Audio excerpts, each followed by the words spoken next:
That's nonsense. Yeah.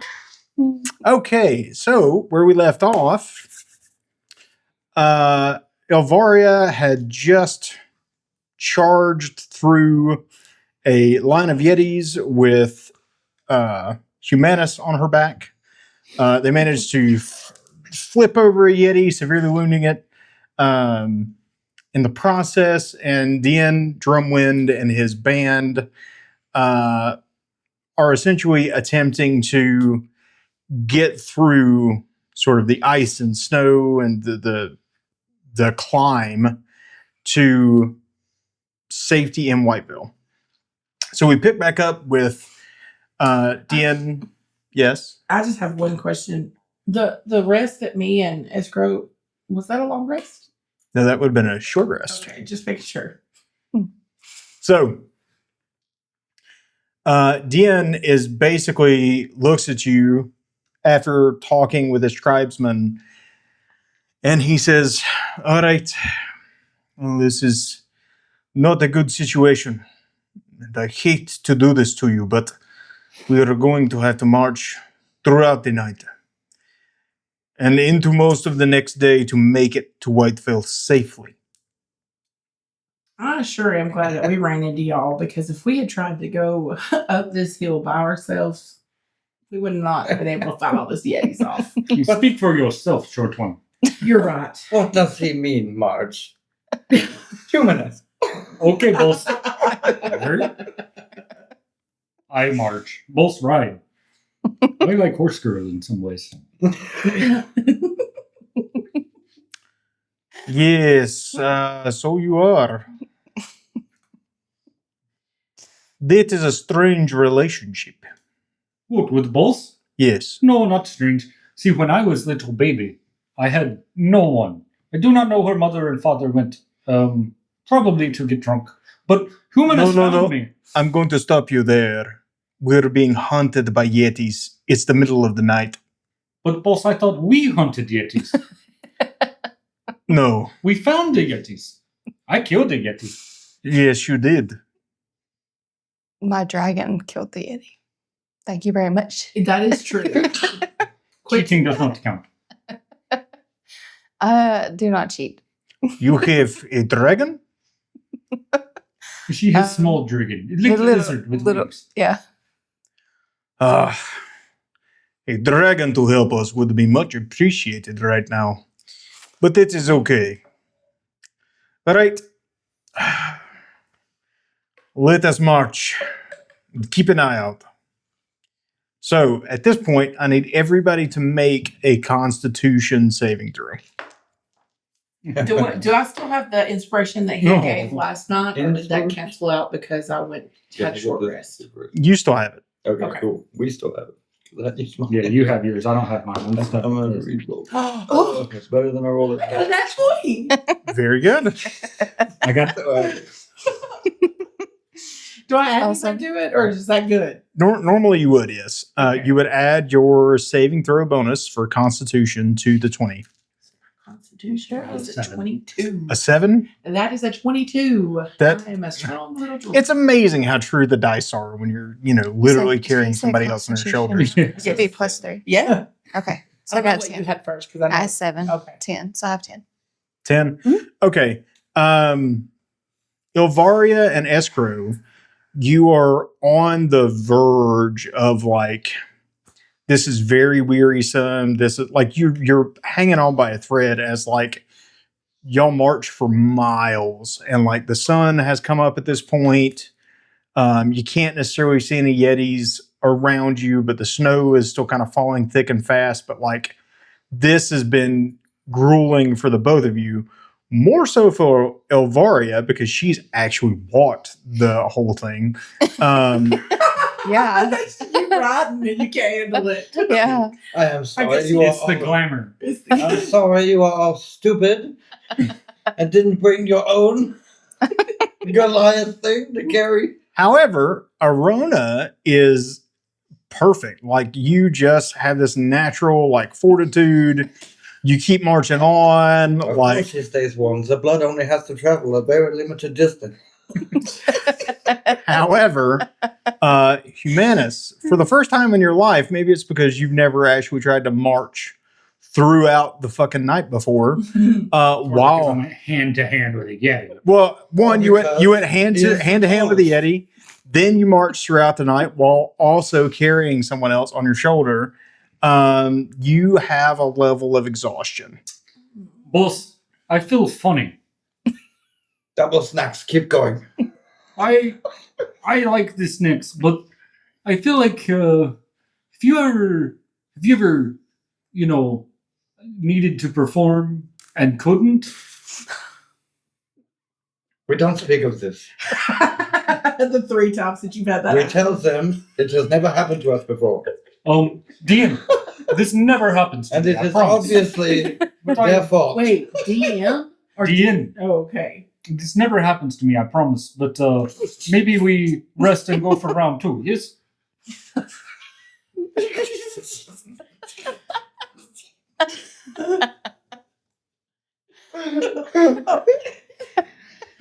One level of exhaustion is all it takes to cancel out the time, I guess. What did you just say to me? I am very, how you say, weary. He forgot his bacon, you see. I did forget the bacon. Do you have snacks? Maybe a little blue pill? Do you have snacks? I have some jerky. Okay, take jerky, tie to stick, yes? Hand to boss, he know what to do.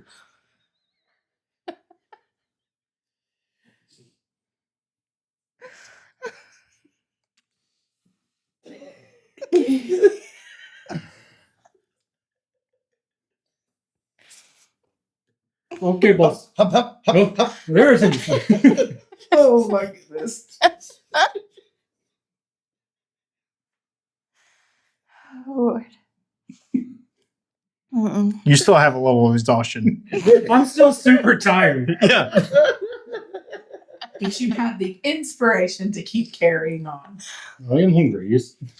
You manage to keep going, but it is at an extremely slow pace.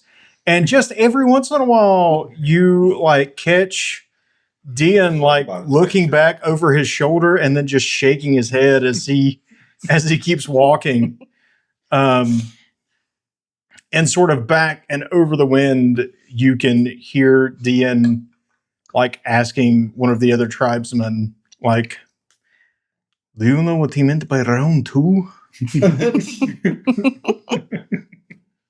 Don't worry about that. So you march all throughout the next day, and the sun is beginning to dip. There are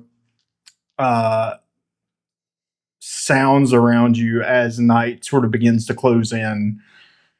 You can hear sort of echoing across the plains, and with the howling wind, it's sort of difficult to tell, but you definitely hear what sound like hunting cries. And Dean is like, "All right, there is a path. This is the last push." All right, let's go. So go ahead and roll one more Constitution saving throw.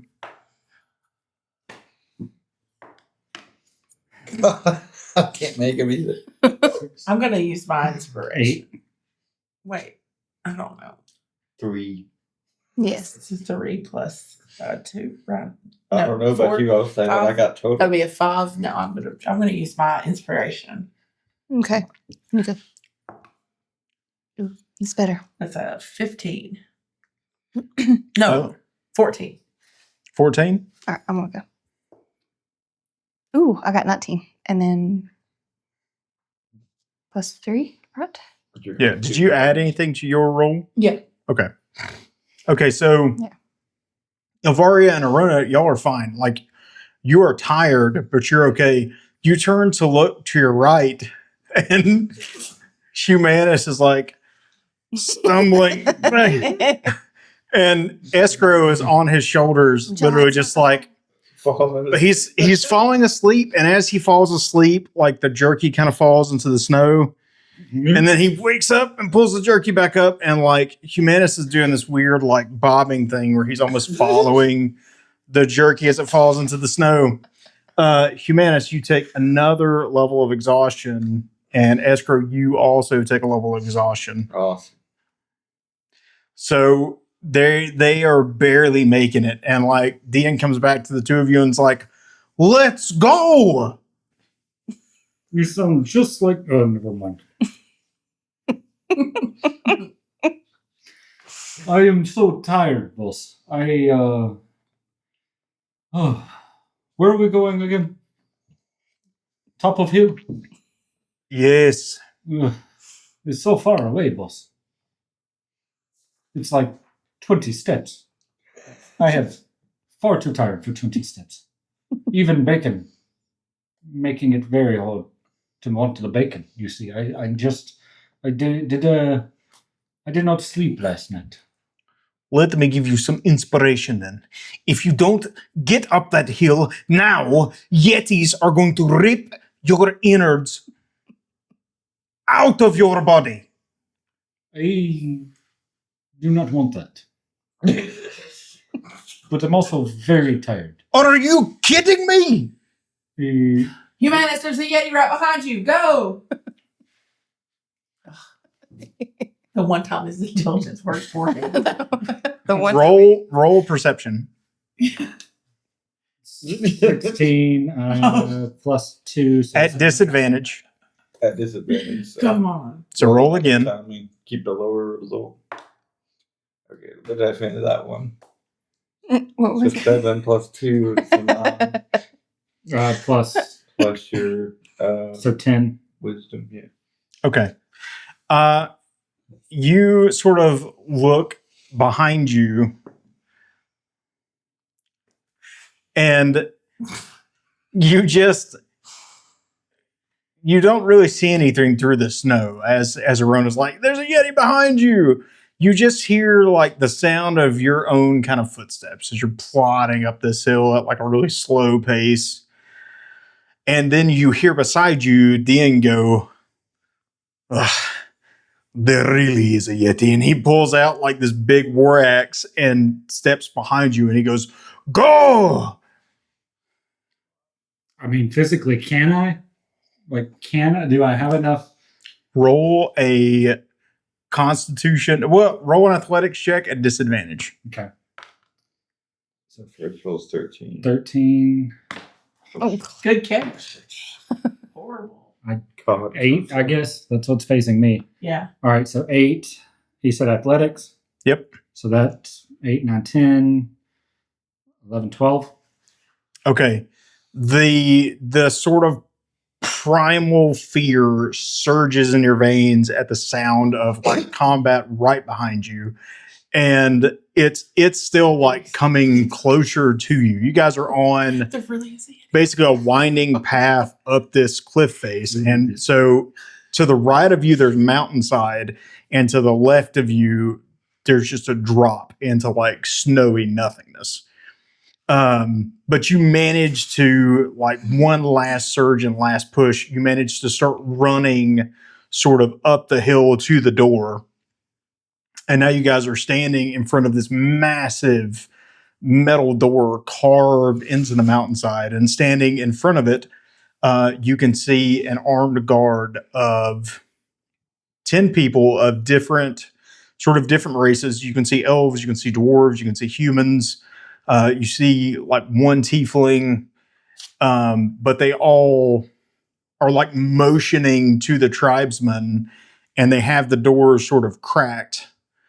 And, you know, they're trying to get everybody inside, and they manage to sort of get you all inside. And then you turn to look, and like most of the guards who are not standing right at the door have gone to try to help Dean, who is at this point just like swinging his axe, keeping 2 or 3 Yetis at bay and roaring in their faces.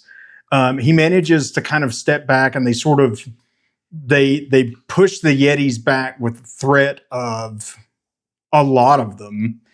And then arrows start raining down from above outside of your view.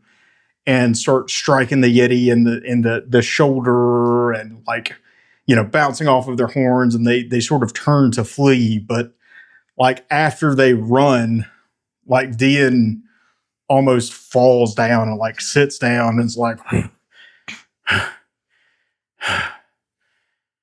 oh, that was not fun.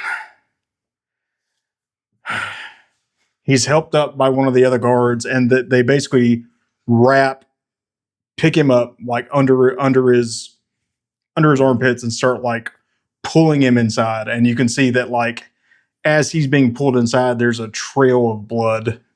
Oh no, Can we poor heal? Dan. If you've got the spell slots for it, but like he has this massive tear like across his abdomen. Oh no. Oh no. Oh no. Oh no. So we Am don't I think we still can in save him. rage technically, or am I? I'm guessing because I'm so tired, I'm not. Yeah, you can't. So your rage would have run out the second that you didn't Yeah, you weren't. take damage or give damage. Humanus is just going to fall over and close his eyes and be asleep since he's pretty much useless right now anyway. you just Yeah, pass out. my- Just I grabbed the bacon on the way Does my down. exhaustion prevent me from casting anything? No, it does not prevent you from casting anything. You just have disadvantage on ability checks, which means that, whatever you try to do ability wise is only, it's just Right. you're going to have disadvantage on it. I mean, what do you guys think? Do we try to save him, or Oh yeah. I'm trying to find my lay on hands. I'll just go ahead and cast Cure Wounds, and I'll use a level 2 spell slot. So, Okay, so that's 3d8. 3d8. That's not a d8 damage. I'll throw one more after this. 2 7s, so that's 14. 6, that's 13. Plus charisma, 15. You say Yeah, 14 2 plus sevens and 6? a 6. 2 7s and oh, my bad. So Sorry. 20 It was- plus your charisma. Yeah, it'd be 22. 22. Yeah. Okay.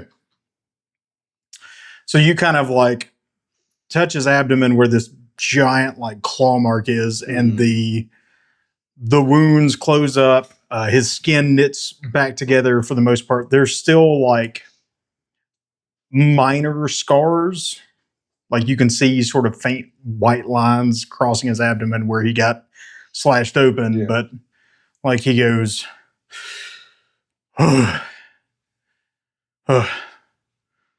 thank you, little one. And he like puts a broad hand on your shoulder and like, That was for the meat and the food, my friend. Now we are even. I owe you nothing.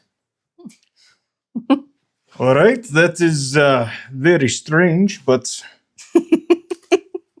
sure. And he looks over at Humanus, who is at this point just like laying like a board, face down on the stone, snoring. Bacon hanging out of his mouth. Also, you are the only one who can possibly carry that one. So. Carry him. How else is he getting inside? He passed out on the sofa. You're gonna have to turn into a horse again. Like, rope me up. No, to her. no, Esper solved the problem. He saved the only guy who can carry humans himself. How tall are you? I'm what, about 7, 8 foot tall. He's 6'8". I don't think he's gonna be able to. That's carry like 4 inches shorter. Just 4 inches. Just 4. Oh, all of a sudden 4 inches is a big deal. Okay.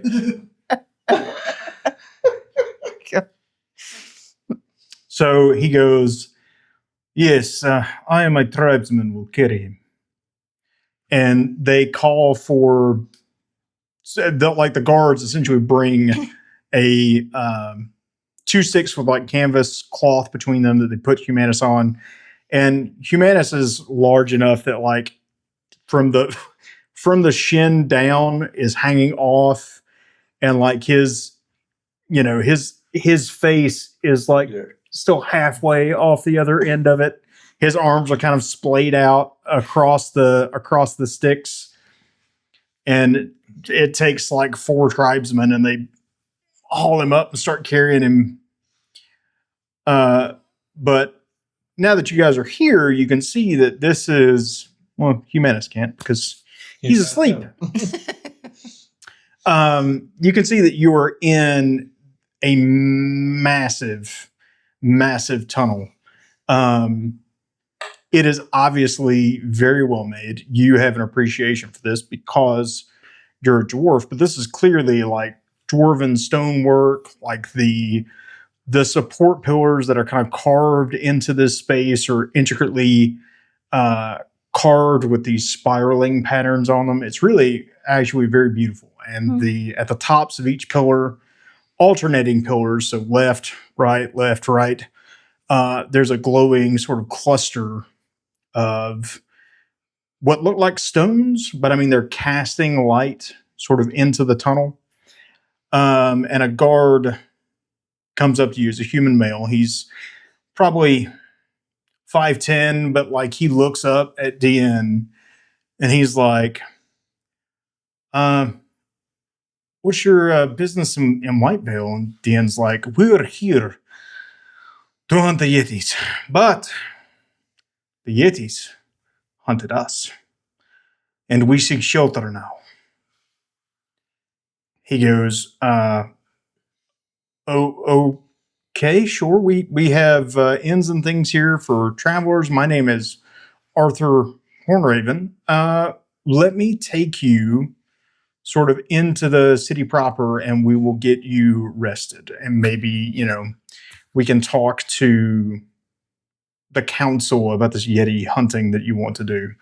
And Dean goes, that would be acceptable. We have had a long journey, and we are very tired, as you can see. And he points to Humanus. Bacon.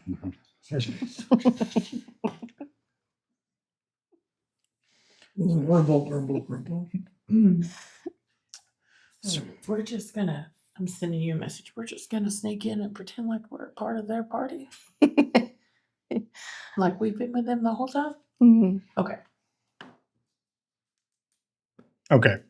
So you're led not far, but like you probably go a mile, 2 miles into this, and you can see that off of this massive tunnel, occasionally you'll see a door, usually made of stone, but you can see like the hinges. They're extremely well hidden, but I mean, the door is essentially carved so that you would know it was a door.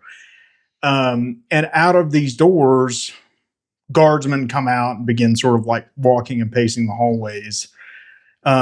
This sort of late at night, you don't see any kind of trade traffic, but it looks like this is a well-traveled roadway. And you being a dwarf can sort of read the stone, and you know that this appears to be like the main road into Whitevale. And like you can see places where, carts have started to kind of wear a very slight depression in the stone.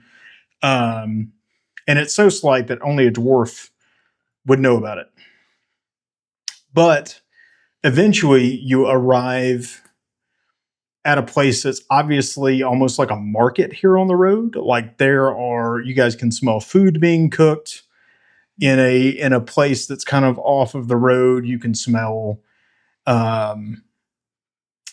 different, not just food, but like you can hear people talking to the guards and asking if they want to buy stuff. It's almost like a little mini market that has cropped up here. And Arthur turns to look at Dean and the rest of you, and he says, you said that you've been running since two days ago? Would you maybe want to rest at an inn here just for 8 hours, and then we'll get you into the city? Wait. For sure. I think we're gonna have to. Okay.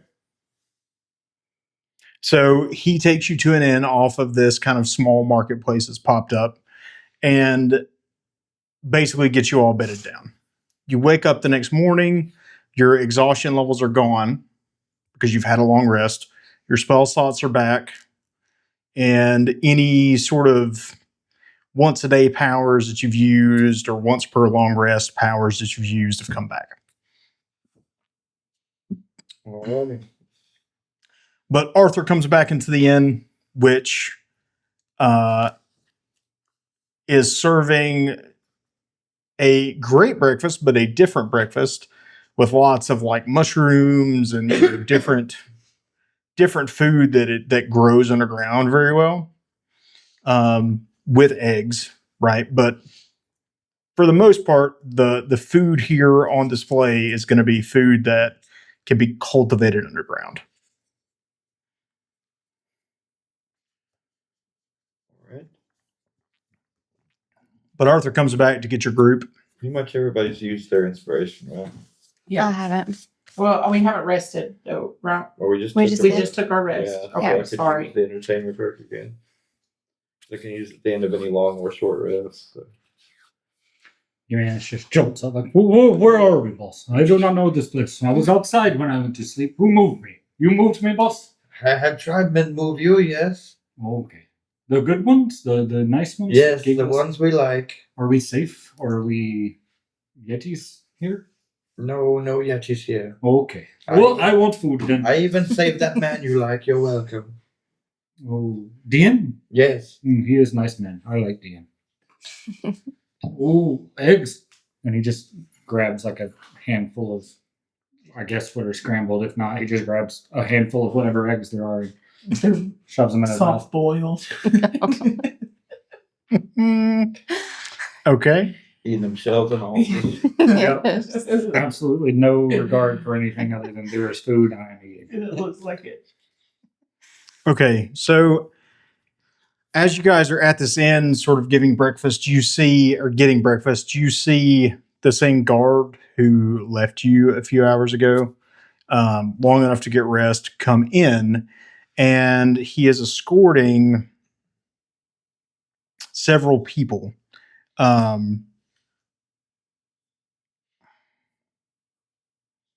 You can see that he is escorting a half-elf.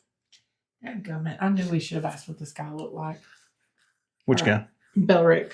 We know Belric. We met him before. You've met Belric.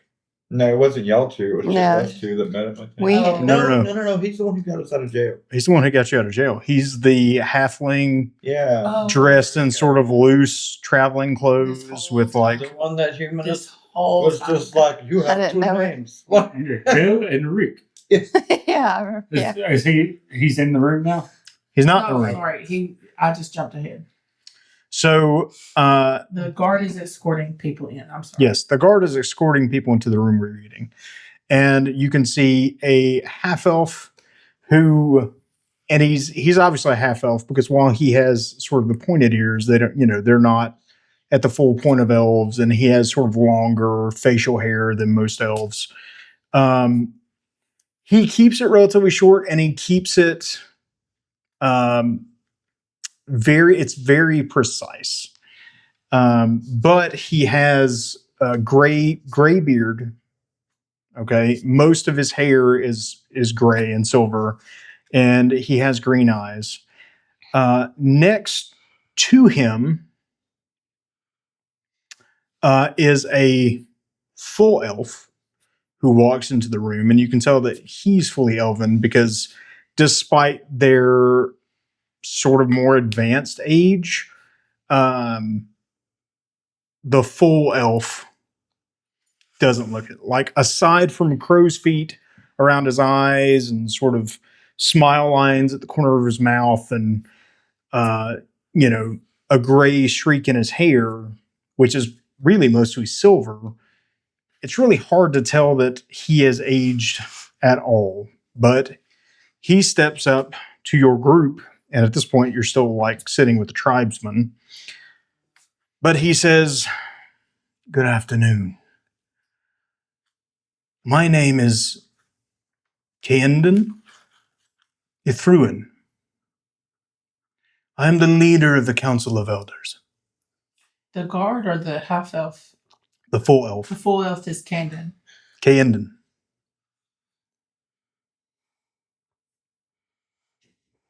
Camden? Kaendon. Kane? In It's all right. Most people struggle to pronounce my name. She is particularly bad at this. But good afternoon, Ken.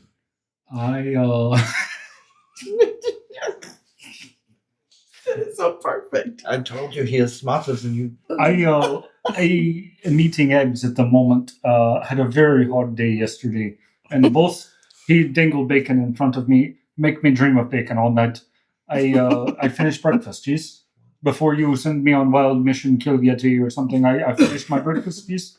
Please never say I dangle bacon in front of you ever again. Don't. In fact, just avoid the word dangle altogether. Yes, boss. Will not say dangle anymore around you. Boss does not dangle, I promise. It does not dangle. It? What? The bacon.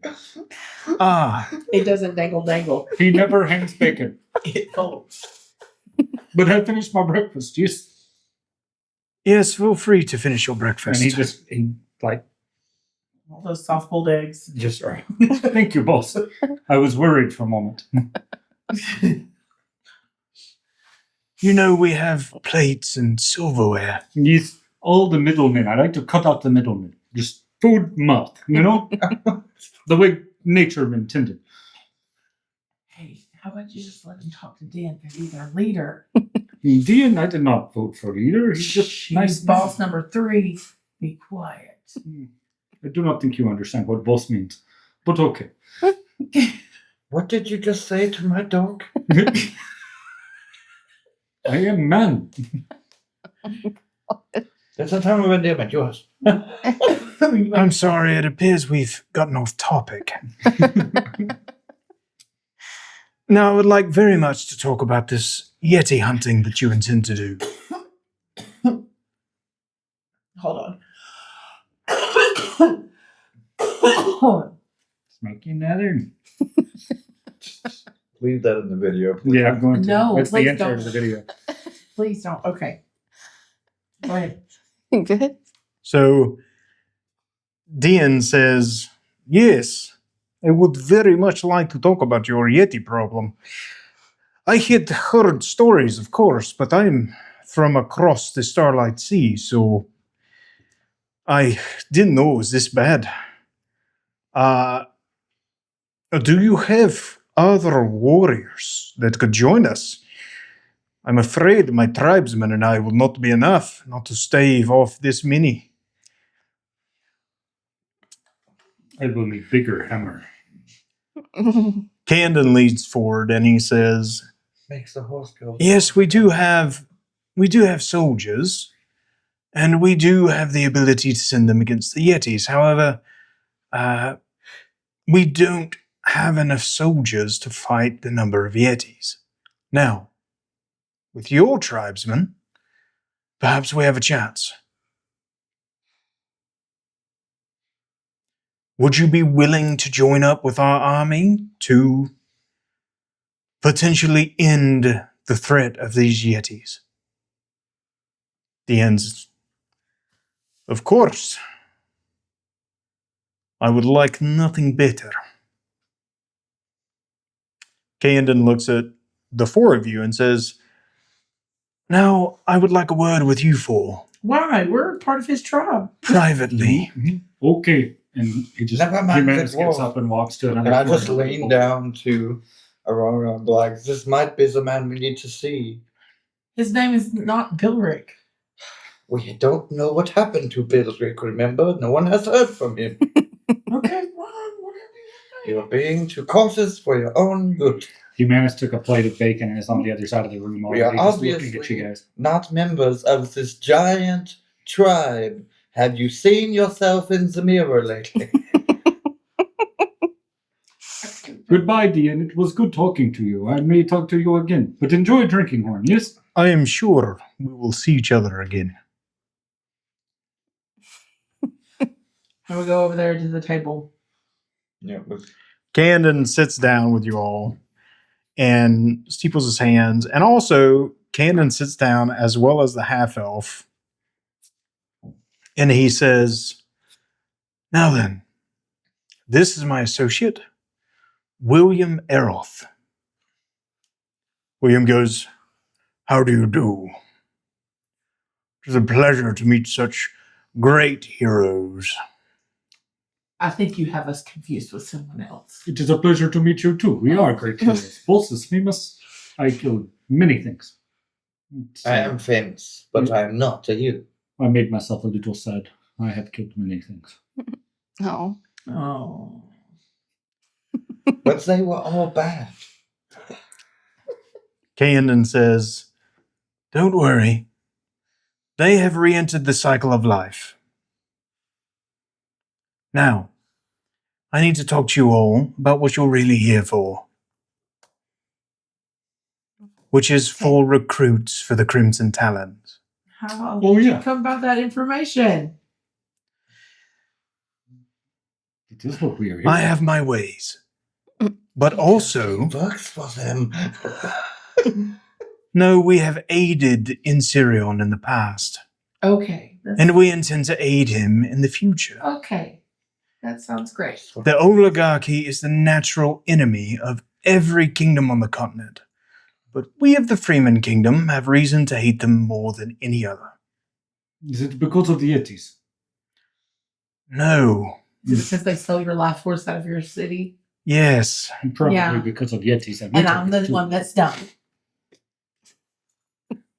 Yes. Now,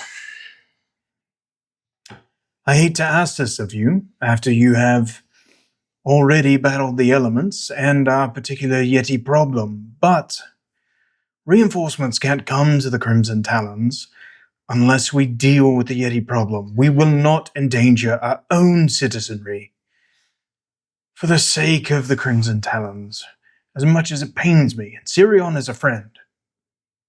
So what you say is you want us to hunt Yetis? Yes. We're gonna hunt Yetis, I Take guess. the big swig. Since we're on the level here, have you heard anything about Bilric? I have Bilric investigating another matter, When you which say, is why I chose to contact you myself. I just one little. When you say investigating, he's not investigating what it feels to be like chained up in a dungeon somewhere, right? No. Okay, just checking. I have another question. Yes. You realize that we are independent contractors? What is our pay for this Yeti thing? Ah, yes, and Sirion told me about you. I bet he did. I am famous. Your pay for this Yeti thing, as you so call it, will be 2,000 gold off of the debt you owe in Sirion. Great. Didn't Sirion clear this? Esco just kind of goes nonverbal and his eyes twitching. Yes, and Sirion cleared this. It's not going to become one of those he said things. Would you like it in writing? That would be preferable. He hands you a parchment. And I'm going to put it in my bag with the wood that I collected the last time. Now, will you help us so that we may help the Crimson Talons? Absolutely. I will hunt you. And of course for 2,000 gold pieces. Off of our debt. Working Yes. for free. Nice. Working for free. 2,000 gold pieces. That I'll never see. It'd be less we have to do later. How Now, much is our debt? Has anyone even asked? No, 10,000. of course not. It was 10,000 apiece. So that's 40,000. Oh boy, 2,000 off of 40,000 or 2,000 off of like every one of our debts. That's what I need to. It's in writing. We'll get it later. now, join the others and we'll hold a strategy meeting. Sounds great. Strategy meeting. That's where I have strategy. And he pulls out his maul. Break horns. More drinks. If you say so. So, Thank you so much for the information, by the way. you're quite welcome. Even though I can't pronounce your name. That's all right. The intent was there. I understood it. Now, to the meeting. So he stands up, heads over to the rest of the tribe. And Dean looks at you all sort of questioningly and goes, "Are you going to hunt Yetis with us?" I told you, dear. Yes, I hunt the Yetis. She was a little confused. She did not want to, now she wants to. You have to ignore them. But yes, we go hunt Yetis. Be very fun. This will be enjoyable. Great. It will. So, Camden spreads out a map in front of you all. And he basically says, now, we have 2,000 men at the ready that can take to the field. We know where the Yetis are originating. We know where they're protecting. We will engage most of them. What we need you and your tribesmen, Dean, including you, to do is to go to the heart of the source of the Yetis and kill their matriarch, their patriarch, whatever is spawning these infernal things. Mm. We must perform That sounds- abortion on Yetis. Who keeps teaching him fucking words? It is in my cookbook. I see it in the flames. Abortion rights for everyone. No, just for Yetis.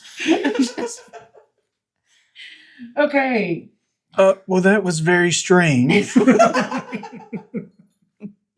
And kill the. I know it is one of you two, and when I find out which one.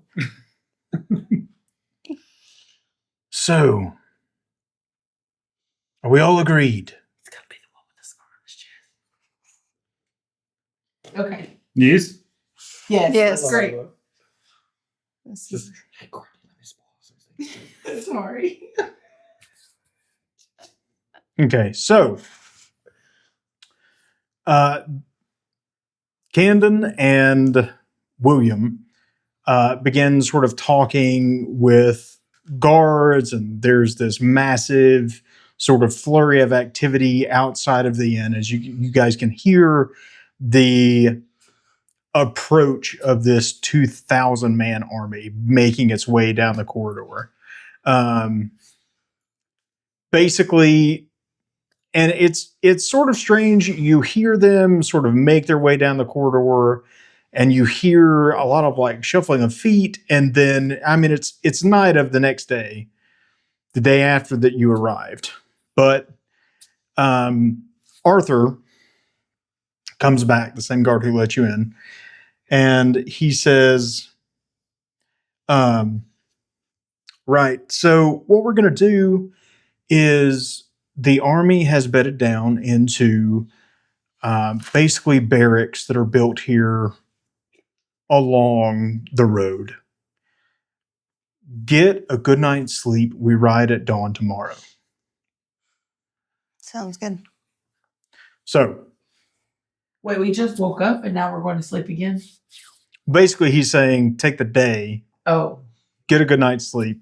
We're going at dawn tomorrow. So the day is yours. Is there anything you want to do to potentially prepare any conversations you want to have? Boss, I would like to shop for a weapon. Yes, we still have money, or did Money Mouth eat all of that? We still have some money. What do you need? Something sharp. I can only poke things or smash things. I would like to be able to. You're going to carry 3 weapons. Well, Well, he it carries is basically you around. all I carry. I have no clothes. Where am I going to ride? I have my dice, and I just.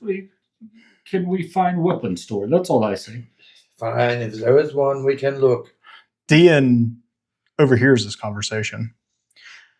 And he says, "Oh, Humanas, you need new weapon, yes?" Yes, I would like big axe like you have. All right. Wait here. And he goes back up to his room, and he comes back carrying a great axe. And the handle of it almost looks like a natural sort of limb. It's obviously been like shaved, and it's obviously been, but like at the end of it is this knob where you could potentially like use it to smash somebody in the face. But he hands it to you, and he goes, "This was from one of my tribesmen. He didn't make it." Oh, it is great axe. Handle looked like made from tree of God itself. Yes. I like it. But it is your tribesman, no? I cannot take it as not mine. He places a hand on each of your shoulders, and he says, "Humanus, you are honorary member of Drumwind tribe." Drumwind. I like tribe name. I like axe, and I like tribe.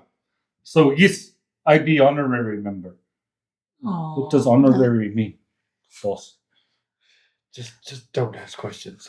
I will not even ask questions. I accept. Thank It you. means, Humanus, you were not born to our tribe, but you have our spirit. I did not mean to steal your spirit. I am sorry. I will give back, yes? No, it is your spirit Oh, that is kin to our spirit. oh. I like, yes, Like you're on the same tree limb. yes. You make hard to make jokes. Okay. I be part of Drumwind tribe now. Yes? Yes. Yes. And cheers. Grr. Boss, I joined club. I will never stop blaming you for this. Us too. Yes. We're You're just- the one that ran The whole towards. thing fell apart when you two came along. No. You were the one that ran towards his little shindig. Very before. I us. ran. Do you know who you're talking to? Boss Well, has you- not ran in years. You moved quicker than I've ever seen you move. On my shoulders. Screaming no's the entire time. At the beginning, before we met him, when there were some people off in the distance. My friends, can we not just be happy for me? I was. I am Congratulations. now. Congratulations. You have a family now. Can I actually carry all three of these, or do I need to get rid of one of the... I'm going to say that, I mean, you can carry as much as you can carry. It's going to be, so, like, essentially swapping between them is going to be relatively difficult mid-combat. Like, if you have to stow one, pull another one out, that's sort of your bonus action going. Right. And your free action. But yeah, I don't care if you carry, I mean, you can carry as much as you can carry, and Humanus can carry a lot. So, Okay. For now, I will try to keep all of them, but we may get rid of them all. Because X, I do this way, chop. I do this way, bash. I do this way, bash. All it not do is poke, and I have lance poke. Okay, I'm ready now. As he tries to figure out how to secure. I imagine the maul is coming off to this side. The lance is just pointing up here, and then he's got the great axe just kind of fanning out behind his head. Tied into like. What is it tied to? I've got like ropes. Okay. Yeah, it's like a little crisscross of just rope that. like a leather harness. Yeah. I just thought he was holding with his butt cheek. Just that. just pinch it. No place to put it. Just. Okay.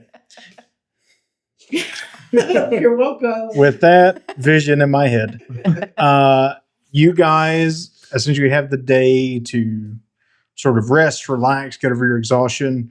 You go to sleep the next night, and you wake up at dawn the next morning, hearing the footfalls, hearing, and essentially it sounds like one big footfall because these people are starting to move in regimented lines. But Dien kind of comes down. And he's like, all right, We have our mission. Our job is to get as close as we can to the source of these things and wipe them out. Are you ready? Absolutely. Before we go, Humanus is let's inspecting play a it. song. I was going to use the interchanging perk to give everybody heroic inspirations. Okay, good deal. All of your party? Yep. Okay. Have heroic inspiration. Yep, you can re-roll any one roll, but just once each day. Unless I give you another inspiration at some point. That probably is not going to happen before we are in the big fight, so, try not to blow your inspiration right away unless you think you really need to succeed on a roll. Okay. So y'all head out. Now, I want to say a great axe is a 1d12. It is. You are absolutely correct.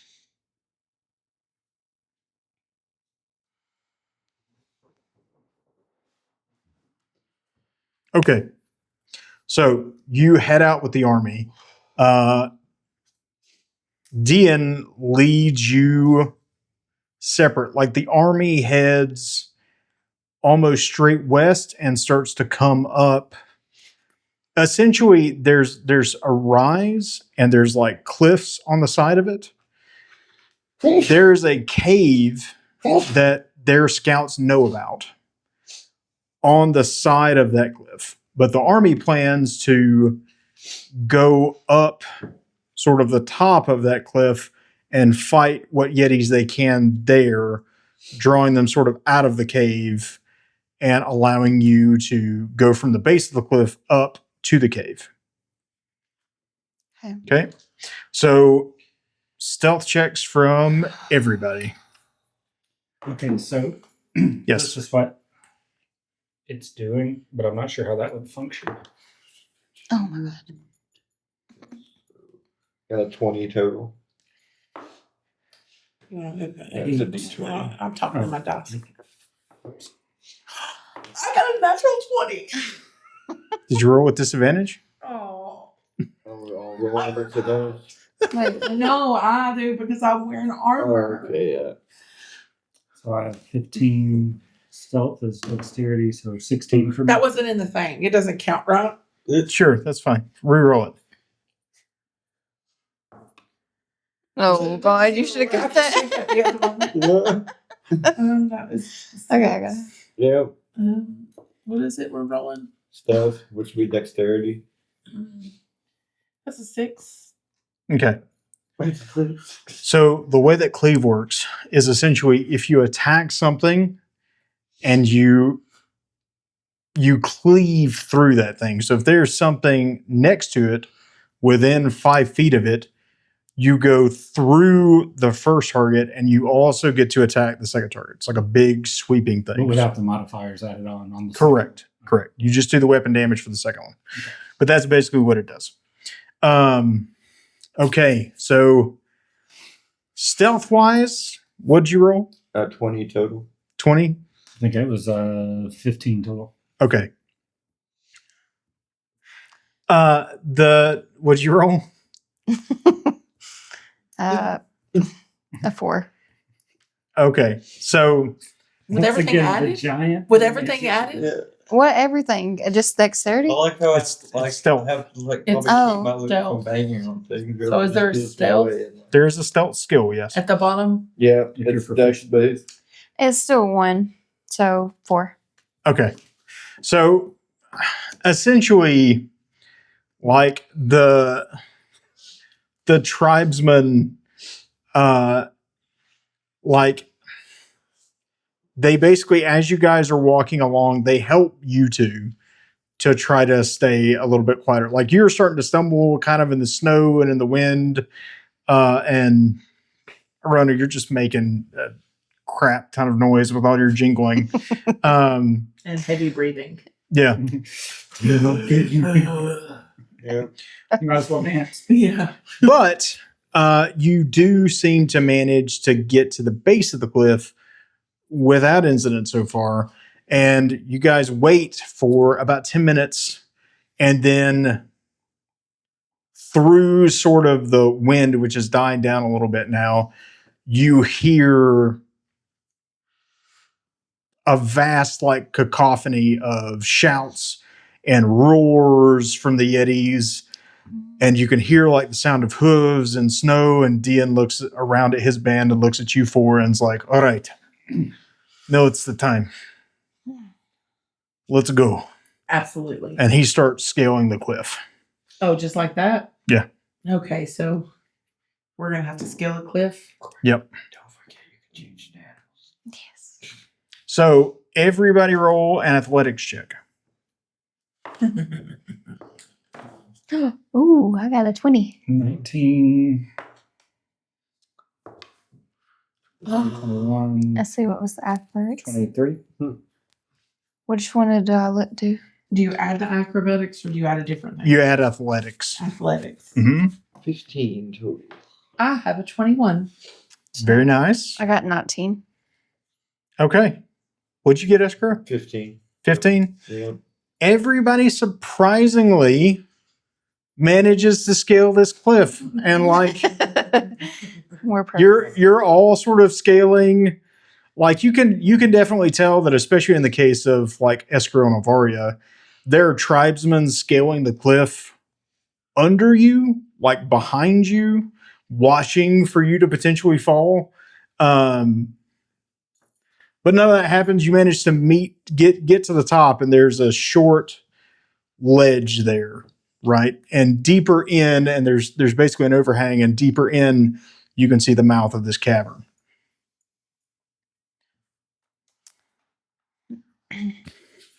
We're just being very quiet. Yes. So Hunt again. another stealth roll from everybody. It's very quiet. Oh. No. 3, 4, 5, 6. Oh. I got a 7. 15. Ooh. 19. Oh. 7. We got to roll twice. No, I'll have to because I'm at disadvantage. Whatever you. Oh. Yeah. Okay, whatever I got a 14. And then what do we? You add your stealth. So if you're proficient in it, it's going to be your proficiency bonus plus your dexterity. Okay, it's 15. You should have it bubbled in if you're proficient. It's 15. Okay. So you guys sort of begin to approach, and as you approach, you hear this sort of low snarl echo outside the cave. And you can see this wolfish smile creep across Dean's face as he goes, "They know we're coming." Hmm. Ah, and he just runs into the cave. Humanus is going to amend after my own heart and take off. I'm also going to take off towards them. Yeah. So you all run into the cave. The tribesmen like yell. There's an answering sort of roar. But as you guys run into the cave, you get the image. This cavern widens out immensely from the mouth of it, and on the backside, sort of lost in the gloom a little bit, there is what looks to be a ton of ice cascading down the back wall of this cave. And one of the things that you notice is the wall, the vertical part of this ice flow is almost mirror smooth. So it's almost like glass. And you look and it's reflecting the backs of like 7 Yetis that are in this cave, kind of scattered about, waking up, roaring in your direction. And then on this mirror smooth surface, you begin to see a circular series of arcane sigils light up. Oh no. And as it lights up, a portal is ripped across the surface of this space, and stepping through are 3 towering Yetis, like at least a head and shoulder above the specimens that are in this room. Shit. But So there's. Okay. I want to get this in my head, right? Yes. So it's not a person spawning these. I mean, obviously somebody is, but it's the teleportation circle that is spitting it out. Correct. So we need to stop the teleportation circle from teleporting. That's where we're going. Yes. Or okay. Yeah. And can we go inside the teleport? Like, does it work both ways, or does it only? It would if it was activated, but after the 3 sort of Yetis It's step not back, active? it snaps back close. Okay. First, we kill Yetis. Then we worry about serious things. This is just for fun. Okay. I know it's just for fun, but I have to know the goal. But I'm asking. Go kill Yeti. Yeah. Yeti dead. but as these 3 huge sort of Yetis step to the front of the crowd and kind of push their smaller brethren sort of back, Dien like takes his great axe and just kind of like drops it for a second. And you hear him go, "You."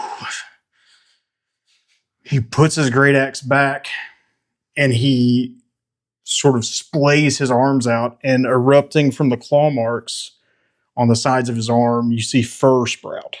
No.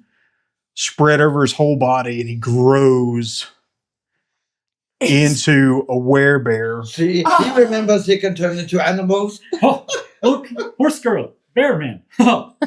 He's a bear. And he roars, and the roar echoes throughout the room, and he just launches himself at the lead Yeti and grapples him and starts tackling him. The tribesmen all charge in after them, and there are 2 really big Yetis staring down the 4 of you who kind of don't have anybody else to fight, but they step up. Okay. So I'm gonna rage immediately. Well, I'm gonna concentrate really hard on. Everybody roll initiative. 14 8. plus your dexterity. Oh, well, 9. So Oh my 9, gosh. 14. Yes, sir. I got a 3. 12.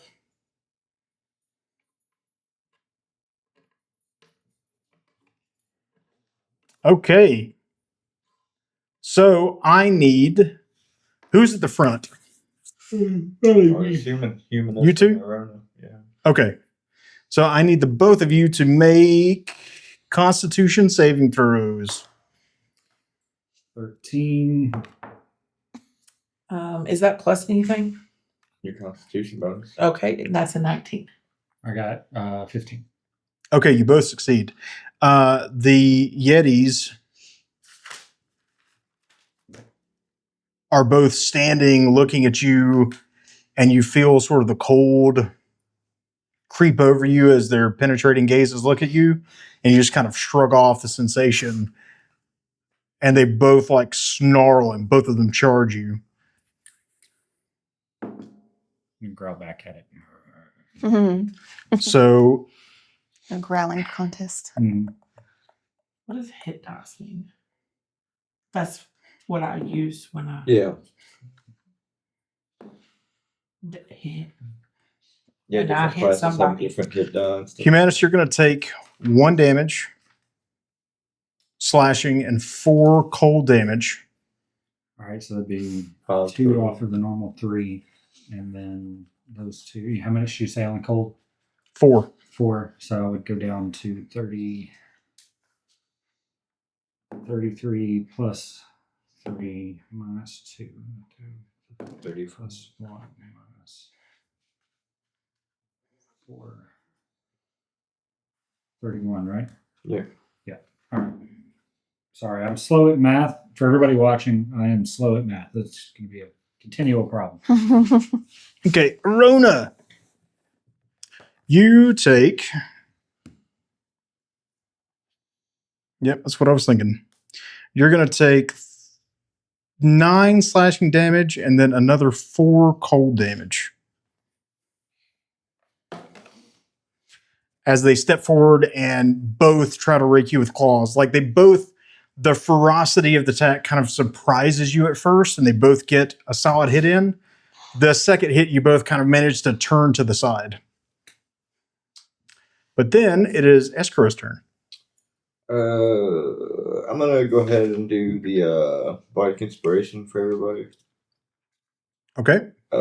Wait, we already got it. No, that you've got my heroic inspiration. Bardic inspiration is different. Oh. Yeah, bardic inspiration. I give y'all a d6 temporary HP. And yeah. Right now? Yeah. You get 5 bonus points of HP. Temporary. Yeah. So that will move me up to That doesn't heal my. damage. It doesn't heal the damage. Does not heal damage, So, but it's temporary HP. So I would still go up for the moment. 5 points. If my HP is 23 now, after I got hit, it would go up to 28. Count your temporary hit points separate from your hit points. Okay. Think of temporary hit points almost like a buff. Okay. When you get hit, it's going to be subtracted from the temporary hit points first. Before. Then you would subtract from your HP. All So right. it's like an HP buffer. All right.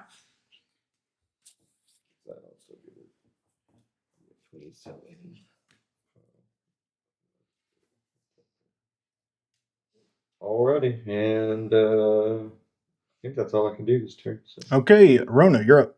Okay, so I am going to go for the Yeti that is closest to me, and I'm going to pull out my. I've had my sword drawn, and I'm going to attempt to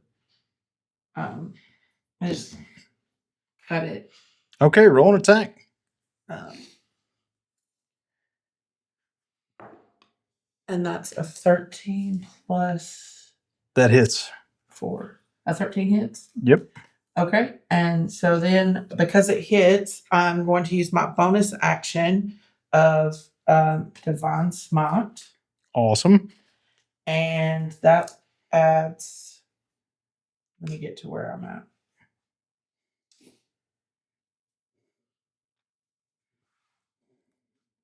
An extra 2d8 of radiant damage. It's not a fiend or undead. You said it was a monstrosity, right? Yes. So that is. So you're going to go ahead and roll your weapon damage. Okay. For your sword first. It is 1d8.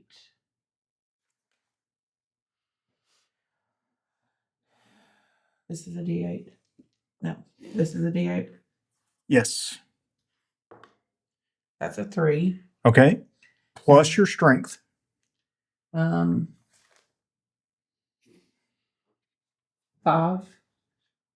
And do I give the attack bonus too?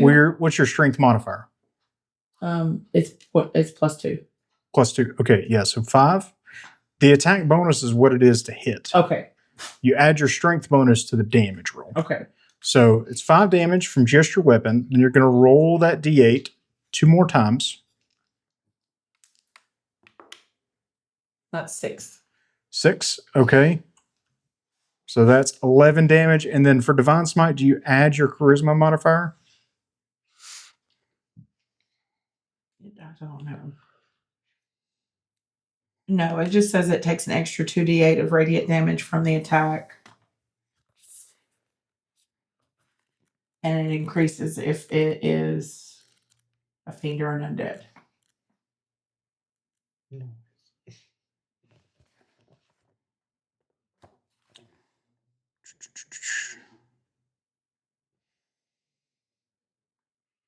Yes. Okay, so 11 damage total.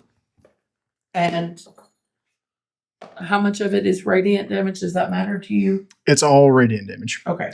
Well, I'm sorry. The 6 of it's radiant damage. 5 of it is regular damage. whatever long swords do. Okay, so you pull out your sword.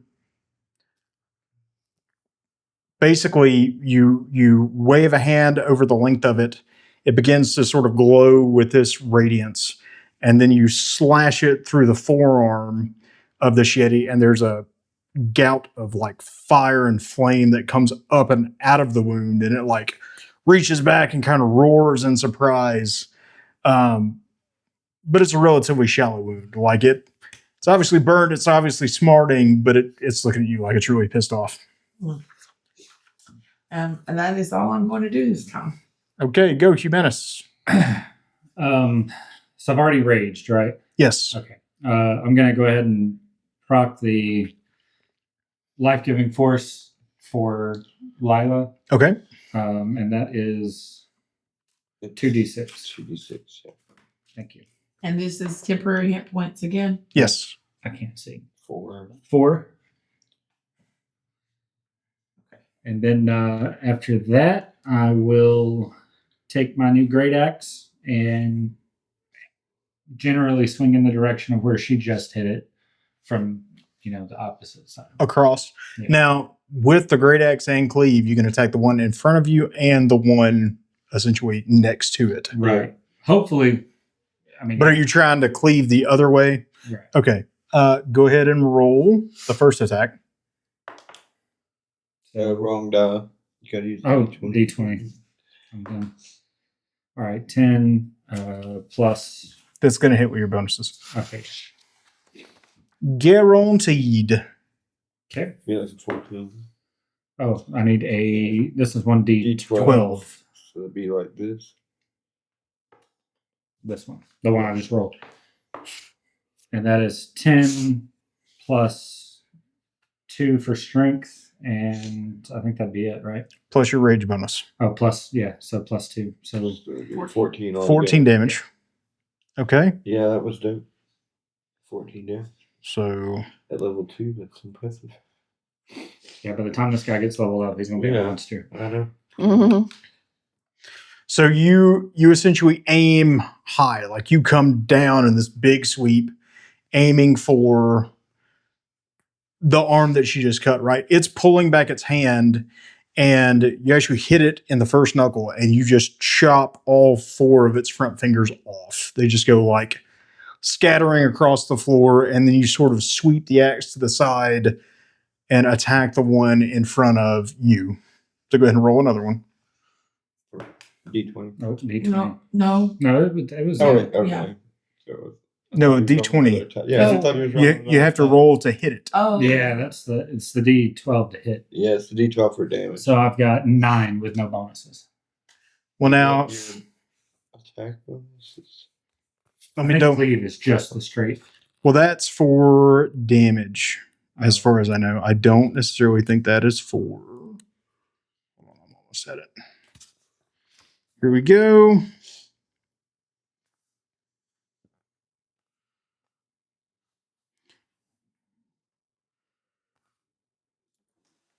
Yeah, it's just damage. So you do add your bonuses to hit. Oh, okay. So I've got 9 plus 2 rage bonus. 2 rage bonus. Rage bonus counts for damage. Yeah, we're just Okay. doing hit right So now. you probably got a plus 4 so all total, so it'll be a 13. 13. Okay, that hits. Go ahead and roll the d12, but we're not adding any extra damage to Yeah. that. Whatever you roll. 5. So 5. Okay. So you cut the first Yeti's fingers off, and you sweep low, and you hit the second Yeti towards the ankle, and like you feel the axe break skin, bite bone, but you don't cleave through anything super duper important. But it roars in your face anyway. Elvaria, it's your turn. I want to use my thorn whip Okay, on one of them. go for it. So you're going to roll a spell attack roll, which is going to be a d20 plus your spell attack. Gosh, I'm not rolling good today. 8, and then it'll be plus 5, right? Mhm. Okay. Okay, but that So hits. 13. 13 hits. Yep. So go ahead and roll the thorn whip damage, which I want to say is a d10. What is these? Which one is Did you write it down? D10 is like this. this one? Oh, wait. It's 1d6. I'm sorry. Oh, it's 1d6. That's the square one? Yeah, Hmm. just the regular old die. I got a 4. Plus your, what is it? It'd be wisdom for magic, right? Yeah, but you don't add it to. Damage. She doesn't add anything to damage. Not from what I can remember. Not for spells.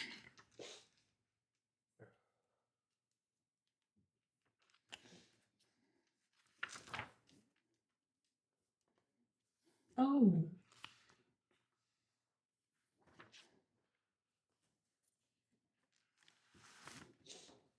And it has on this handy dandy thing what levels of exhaustion, what happens. Yep. What about Yeah, there's no- those? You don't actually add your charisma. It normally says if you do, but you don't here. Okay. So you do how much damage?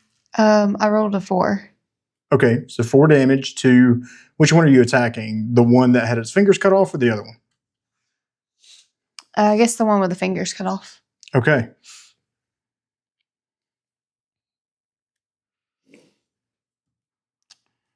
So that would be.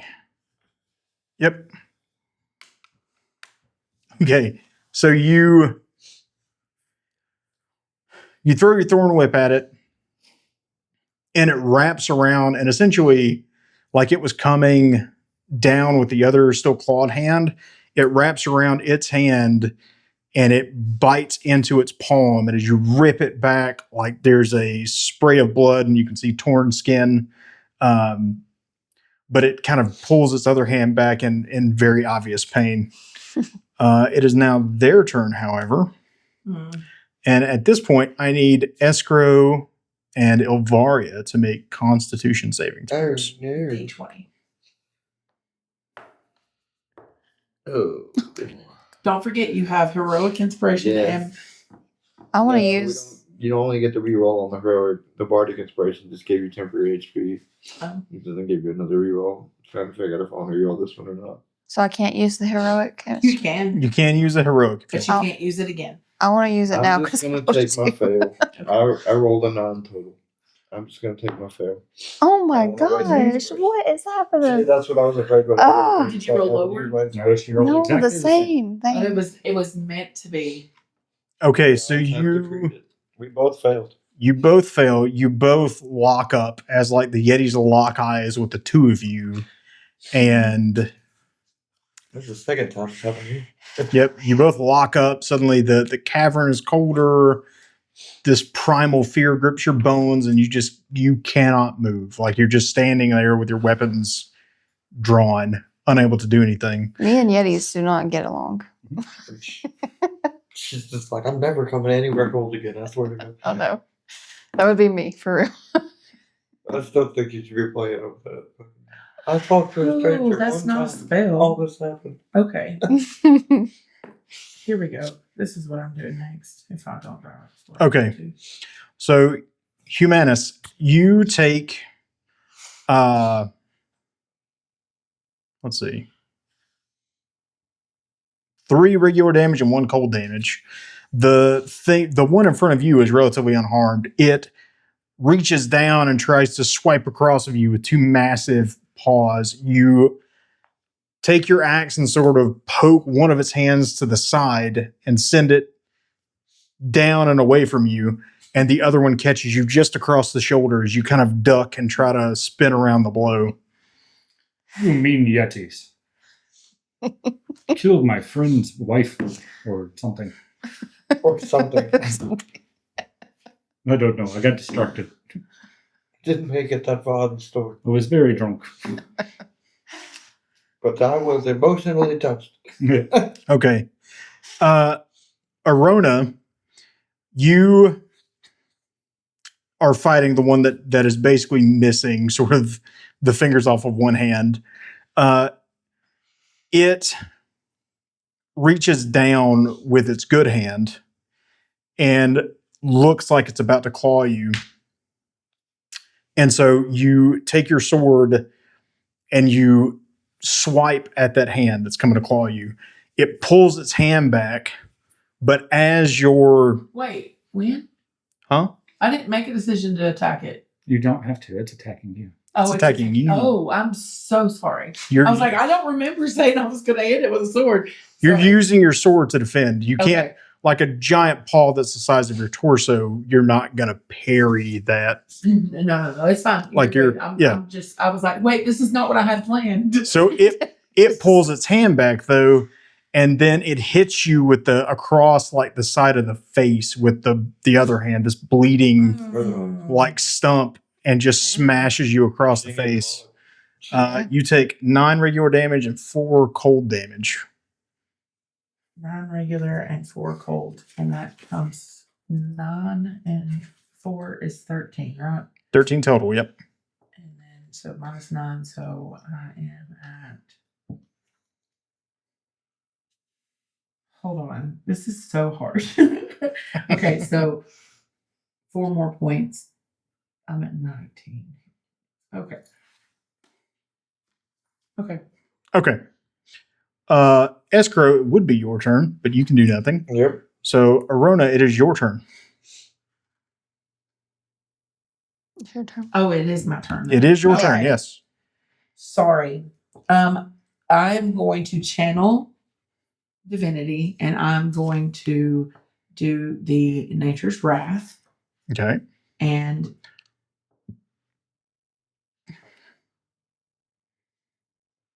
where did I? Okay. As an action, I call this is the one where I'm channeling the vines to come and trap them, and they have to pass a strength or a dexterity saving throw. That's their choice. Okay.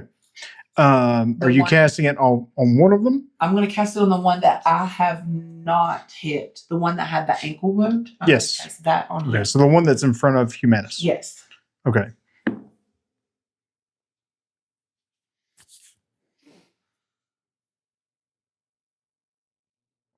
Yeah. So the stone below it splits and vines pour out of it and begin to wrap themselves around this creature. It reaches down, wraps up the vines, and yanks them out of the stone and throws them to the side. I tried. That is all I can do. Humanus. I swung down last time. Yep. I'm going to try and cleave upwards this time. Okay. Which one are you hitting first? The one that I've already chopped his fingers off. Okay. Make the attack roll.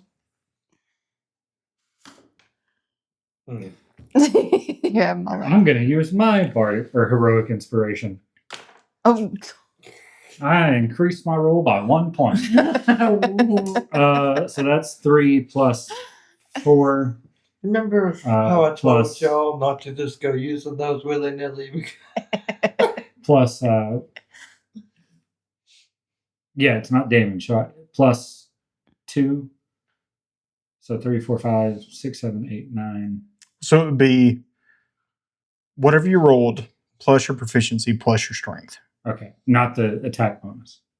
not the attack bonus. Now, if you want, you can reckless attack and gain advantage on all your attacks. However, any attack against you also has advantage. I think I'll do that. And I'll also, before I roll that, though, I'm going to prop life-giving curse again for this turn to give to... Who's got the lowest health right now?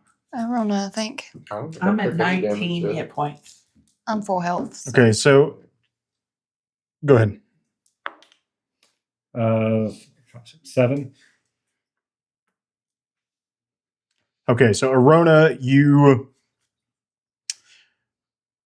can see kind of out of the corner of your eye, Humanus's tattoos sort of glow this pale green, and you feel this like you feel better. Like the cold doesn't have as much of an effect on you, and you feel like you're healthier. Feel like you're still in this thing.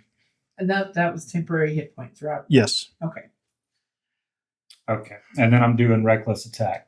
Okay, which means you're going to roll one more time for the first attack. You've got to be kidding me. You want another? Also a 3, which comes up to be... Not enough. Yeah. No.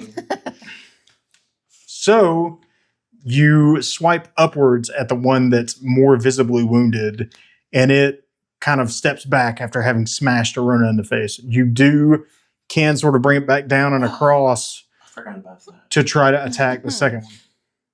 I should have said something. Reckless attack means that you get 2 d20 rolls. Okay.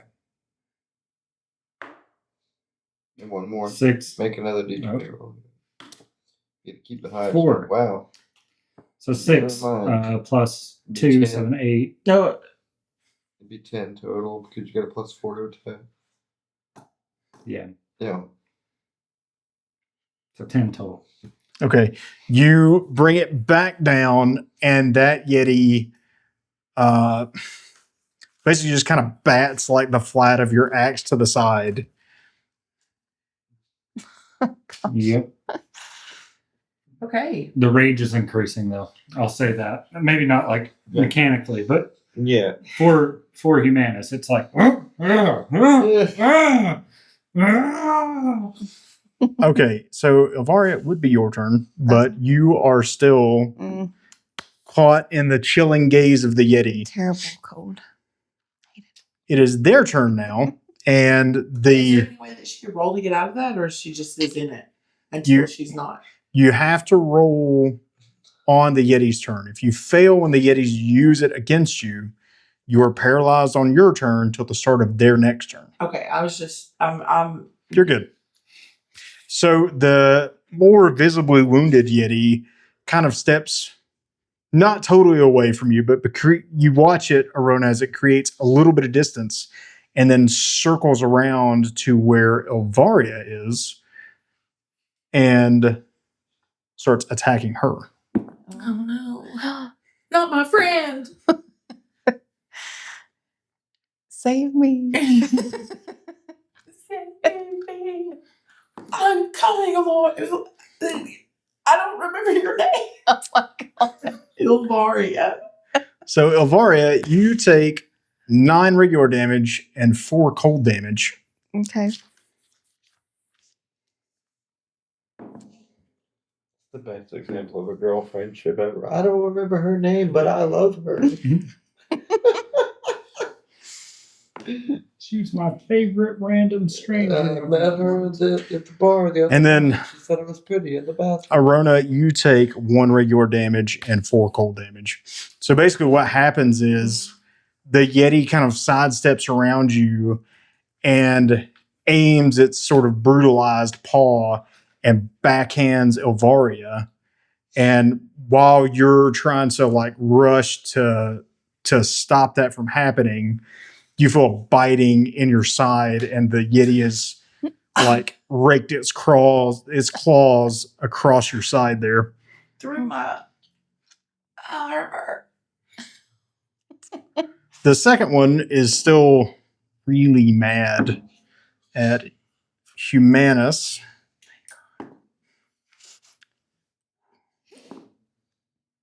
So you're going to take 5 regular damage and 4 more cold damage. So we get 20. So I can't even heal people right now. Like I can't do No. anything. But Nothing. and Okay. it's still you're fixing to get out of this. Yeah, you'll be free on your next turn You're- if I didn't use the gaze on you. Yeah. You're fixing to get out of this. I'm saying it out loud so that it happens. So who's feeling worse between Arona and humans? Probably a Ronin. You're going to take another No, maybe me. Yeah. 3 regular damage and 4 cold damage. I think it makes more sense for me to take care of humans because of the character. I think. But So at this point, you are 7. 15. 15. Yeah, I'm going to need some healing. I'm down in Arona numbers right now. Wow. throwing shade. Wow. so the claws come at you, and you actually manage to parry one sort of down into the side, but 3 of the claws just rip this huge bloody gash across the top of your thigh. Mhm. The other claw comes down above your head, and you hold your axe kind of up and above it, and you're holding the paw as it's inching closer towards your face, and you feel this horrible pressure as the mouth comes around and just bites down on your shoulder and your torso. You are cheating. It's gonna mess up your tattoo. Okay. Escrow and Ilvaria, you can now sort of move. The Yetis have been so. For one thing, you just got the crap punched out of you, Ilvaria, and Escrow. The Yeti's not paying attention to you. It's about to kill Humanus. A little help here, boss. Yeah, I'm gonna run over and put a hand on Humanus and do Cure Wounds at a level 2 spell slot. So 3d8. That's not a d8. Where's your d8? Oh, it's right there. Oh wait, that'll work. Ooh, 17 plus charisma is 2, so 19 points altogether. And that's not temporary health, right? No, That's actual health. Yep. Okay. So 15 plus 19.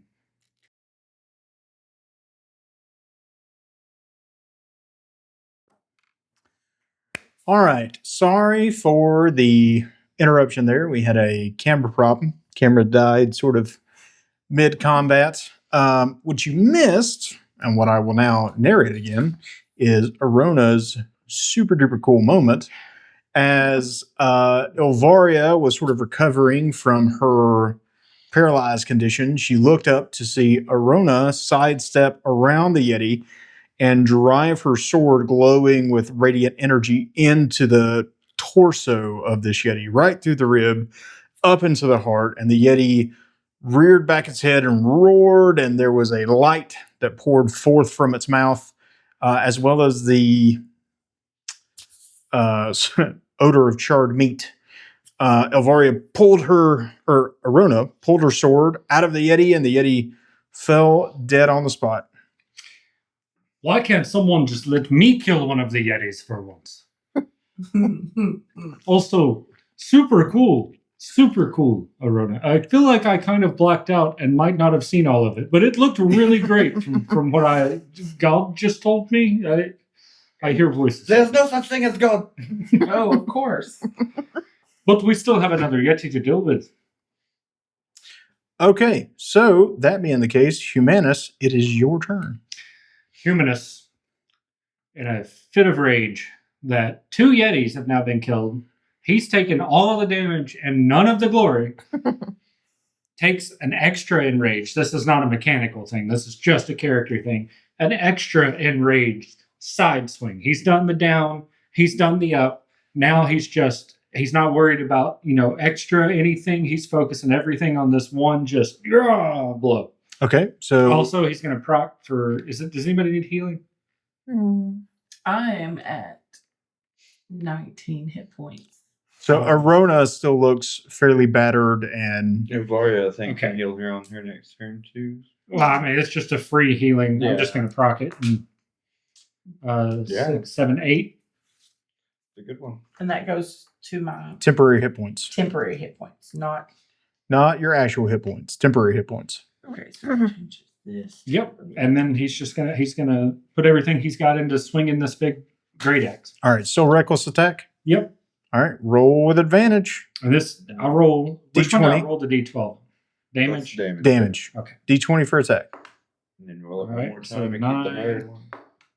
16. Definitely keep that one. That That definitely. plus. Definitely hits. Yeah. Definitely hits. Okay. So D12 plus your strength and range. 3. Yeah. Now, do I roll that twice as well? No, so Okay. you're going to roll it. The only time you would roll it twice is on a critical, which you still haven't hit. Mm-hmm. So it's going to be that plus your strength plus your rage damage. So 3, 4, 5, 6, 7. 7? Okay. Okay. So it, after having kind of done the damage to you and after biting you and you healing, it comes in for another bite, and you take your axe and slice it right along the jaw and sort of shove its head to the side and down. And it's still alive. Still alive. But Why Silvaria's won't turn. you die? So Silvaria, it's your turn. Okay. I am going to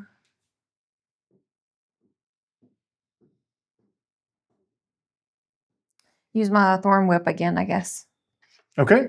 Go ahead and roll a spell attack. So it's going to be a d20 plus 5. That's a 19. Definitely doesn't. So go ahead and roll 1d6.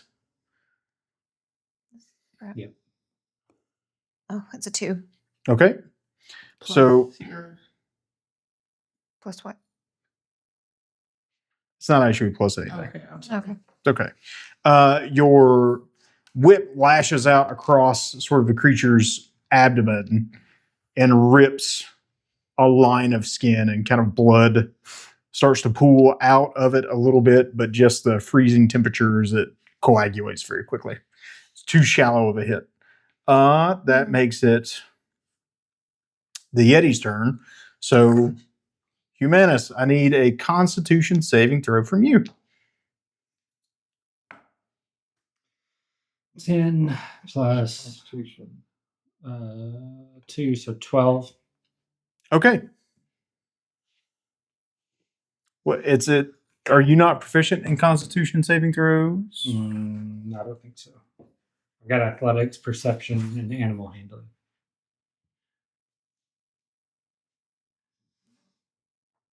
Can I see it real quick? Yeah. So, I mean, no. I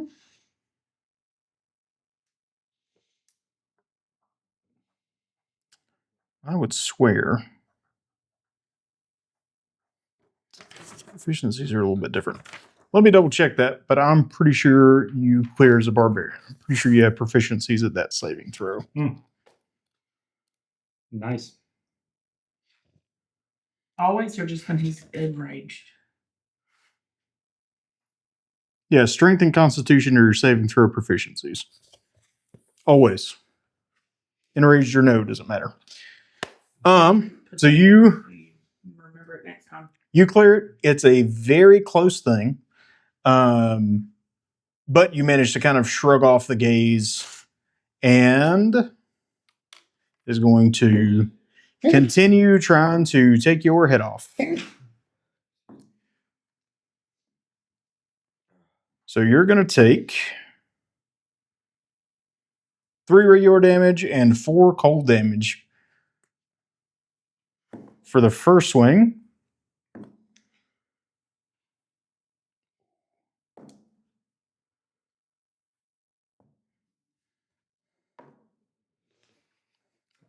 And then Yeah. seven regular damage and 4 more cold damage. It sounds way worse when he's rolling that many dice. So that's minus 18. 33 minus 18.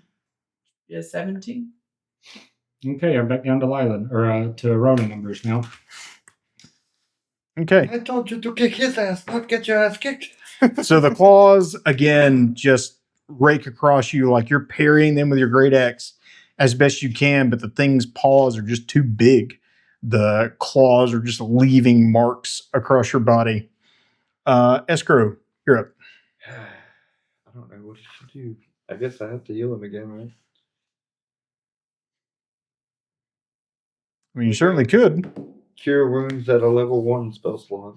Okay, so that's going to be 2d8. Yep. Be 11 plus 2 be 13 points. And I'm back up to Humanus numbers. Okay, Arona. Touch. I'm going to attempt to attack him. And if I can attack him, I'm going to use something different this time. That's a 10 plus 4, 14. That hits. That hits. Go. Okay, and I'm going to cast Ensnaring Strike Okay. as a bonus action.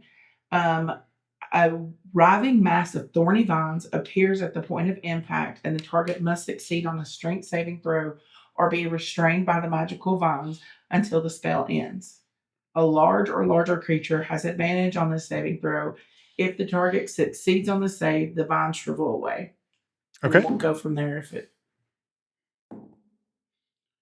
Okay. Despite the advantage, it does not succeed. Ooh. So go ahead. While restrained by the spell, the target takes 1d6 piercing damage at the start of each of its turns. Okay. A creature restrained by the vines or one that can touch the creature can use its action to make a strength check against your spell saving throw. On its success, the target is free. Gotcha. So it has to use its action to try to become unrestrained. Okay. But you need to do weapon damage. Oh yeah. That is a D8. Right here. Ooh. That's a 1. Okay. Plus My strength, mhm, 3. 3 total. 3 total. Okay. If this kills us, I'm turning on the party. You're getting dark humanist. You better not turn. So you take your sword and you basically step to the side and sort of slash it in the rib cage. And where you slash it, you guys watch as vines sprout out of the wound and begin to wrap around the Yeti, binding sort of its arms crossed in front of it, binding its legs, and basically making it just kind of stand there as it tries to struggle to break free, but it is restrained. And it's not dead. And the vines have got thorns on them that are like piercing into the flesh of the Yeti and starting to draw blood. Humanus, go. All right. Well, it's standing still. It's restrained, and I'm not going to think too much about that. I'm just going to take my axe and chop for the neck. Go for Okay. Yeah, 15. it. Okay. Okay. Roll for advantage. See if you get a crit. I did not. Okay. I got a 2. The second one. Go ahead and roll the d12. 7 plus 4, so 11. 11. 11. Okay. You just want to chop its head off? Yep. You killed one. Okay. So as it struggles against the vines, it sort of almost falls down like on its knees, and you just take the great axe, almost like an executioner. You throw it overhead, grip down at the haft of it, and just slice and hit this thing right at the back of its neck and carve its head right off. Yay, Humanus! You killed a Yeti. I killed the Yeti? I killed the Yeti. That is what you wanted to do But- the whole time. But I killed it. I did not want to. It would have killed you. I was just having fun. That's what happens when you have fun without thinking about the consequences of your actions. Don't listen to her. You sound just like the nurse in the ward at the last place boss. Oh, never mind. I need snack now. So Okay, we gotta look around and see if everybody else is winning their fights too, right? No, I'm Yeah, just gonna eat my- the Yetis, for the most part, have actually been subdued and killed by the tribesmen. And the last, like, large Yeti you see thrown to the ground by the werebear version of Dien, and he stomps on its spine, and you hear this resounding crack. And it roars, and as it roars and kind of lifts up its head, Dien grabs one of the horns and grabs the bottom of the jaw and just rips its head off. Yay! Dean killed the one that killed his love. I am super glad I saved that guy. Where everything's going so well. And with that grisly note, we're going to end this session.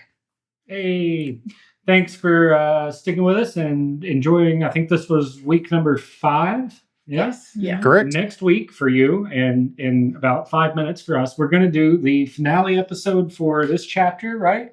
Correct. So that'll be week number 6. We hope you're enjoying it. We hope you've enjoyed kind of some of the updates that we've done. Maybe the audio sounds better. Maybe this angle is better. Maybe we as human beings are, well, no, never mind. We're not ever going to get any better. But we are happy that you're here. You're great. You're awesome. And we can't wait to see you next week / in 5 minutes, depending on what scale of time you're operating on. So, bye. Hey, welcome back. This is week number 6. We have been on a big adventure so far. I know for Ilvari and for Arona, it's been kind of out of their comfort zone. And for Humanus, he barely knows what's happening. Definitely out of the comfort zone for Escrow, I would say, working a lot for free. Fought a bunch of Yetis last time. We had a whole traveling adventure through the woods, and we got real tired. It's been a fun run for the last 5 weeks, but this is week number 6, and we are going to kick this off strong with our dungeon master. Everybody put it together, unless you're on the subway or, at your mom's house in the basement somewhere, and maybe just be a little bit more quiet. Anyway, everybody give it up for Josh House. Thank you. I appreciate the introduction.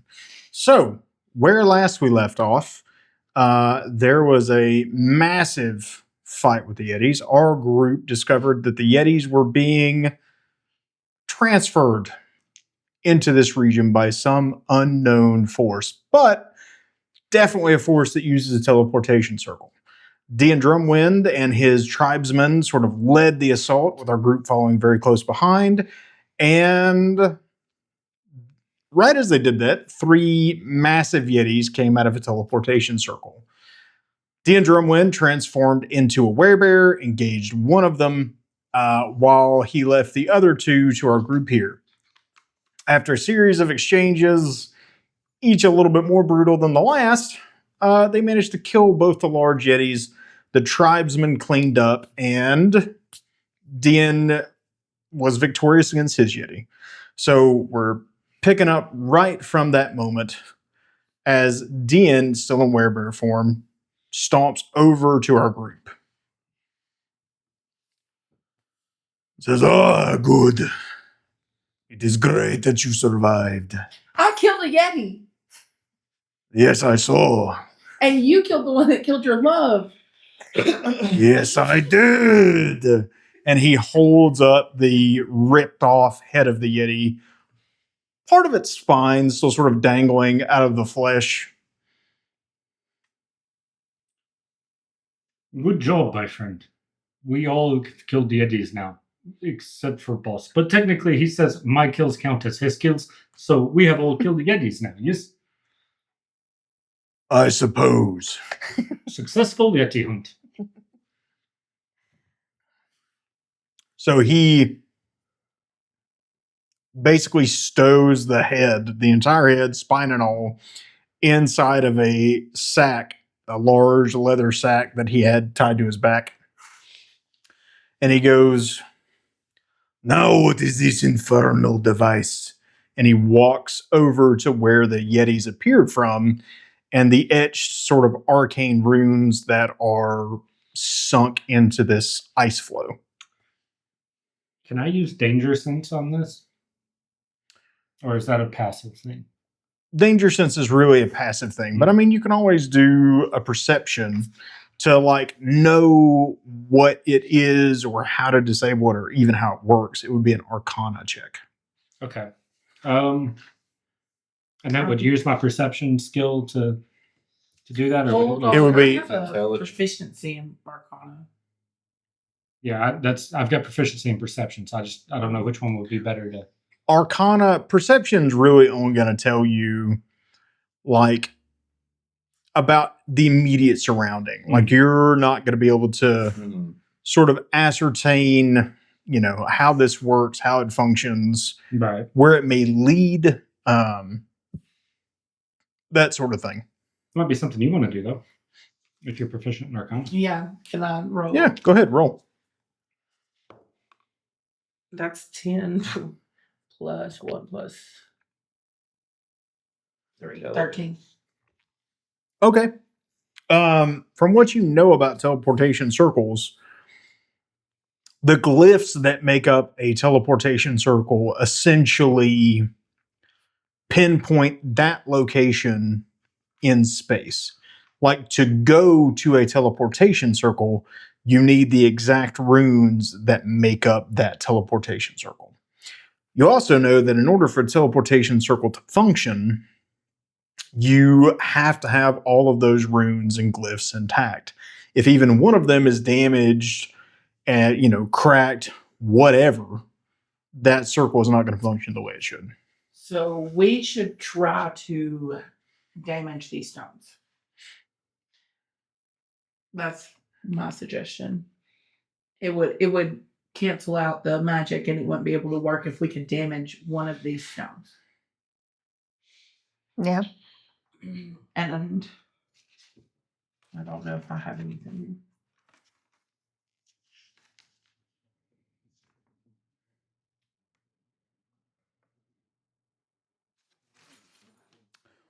The only thing I could even think of for me would be like Thunderwave, and I don't know if that'll work here. Yeah. Go ahead and roll a perception check. Okay. Just humanist. So 4, 5, 6, You have inspiration. Okay. 7. I already used it. Yeah. So you don't really discern anything about the ice flow in particular. You're just like, it's ice. Ace. Thunderwave does damage. The only reason I know is because I played a paladin. It Yeah. does damage rock. So you could try it. if you I'll want try to. it. Thunderwave is exceptionally, because of sort of the nature of it, it is exceptionally damaging against things like rock, crystal. But we Okay. should get out. Like, you should be the only person in the cave because it can hurt people. Okay, Around well you. then I guess tell everyone what the plan is and get them all out of the cave. What was his name? Ian? Dean. Yes. I think I do not understand very well, but I think boss is going to destroy a circle that lets yetis in. But we should probably leave because boss could also destroy us.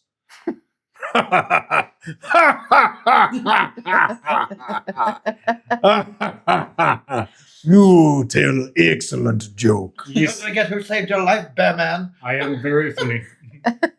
What joke did I? But yes, are you casting magic? Yeah. We will leave. Okay, let's fingers crossed. Alrighty. This Thunderwave works. Yeah. For real.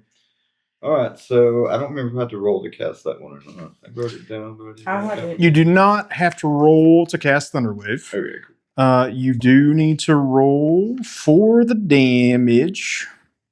And Thunderwave is a saving throw against whatever.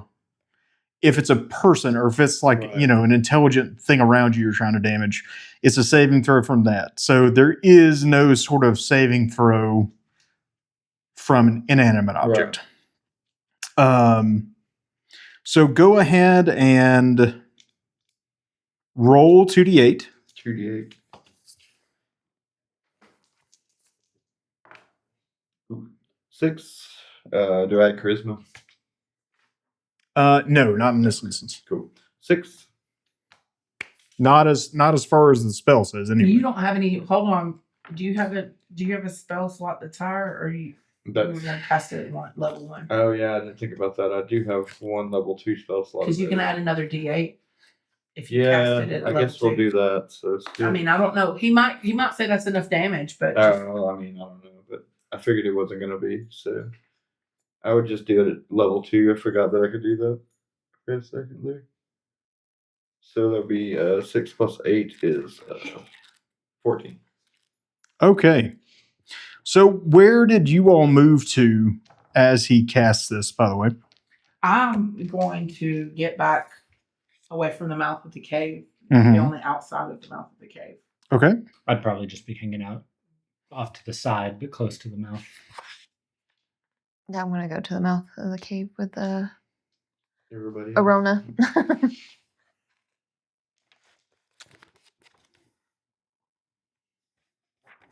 Okay. So the reason that I asked this, so everybody's at the mouth of the cave, correct? Yes.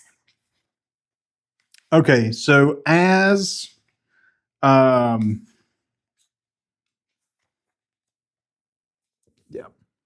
So as you channel your magic and you put your palms together as sort of the final bit of the incantation, there's this roar of sound that emanates from you clapping your hands together, and it reverberates in and outside of the cave. Like those standing at the mouth of the cave don't get pushed, but you can almost see the sound wave hit this ice flow, and you see these massive cracks appear in it, and then you see water.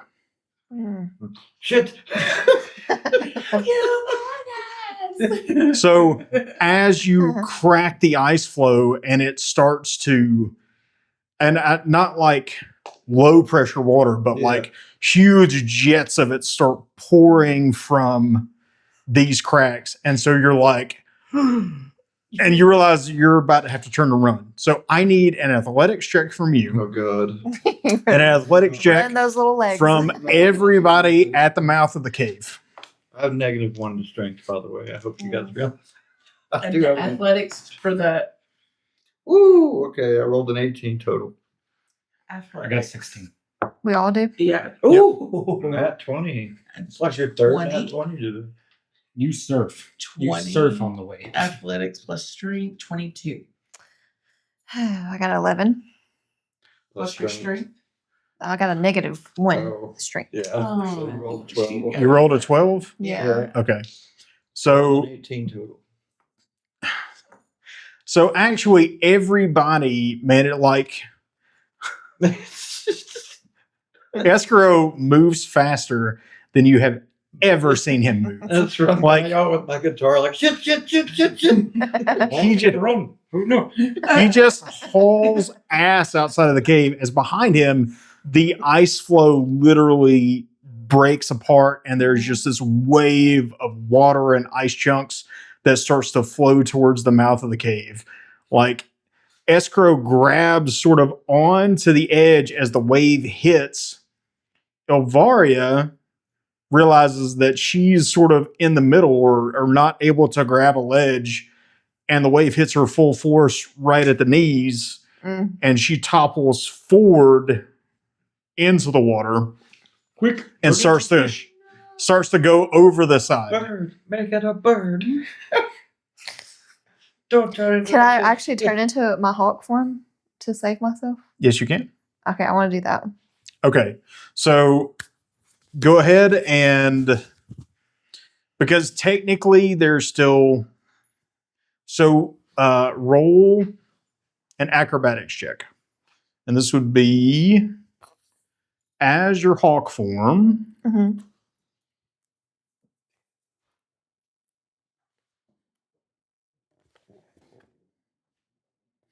Which would put it at a +3. Actually, this would technically be a dexterity saving throw. So you're gonna roll your thing plus 20. The Yeah. 20. Okay. Yeah.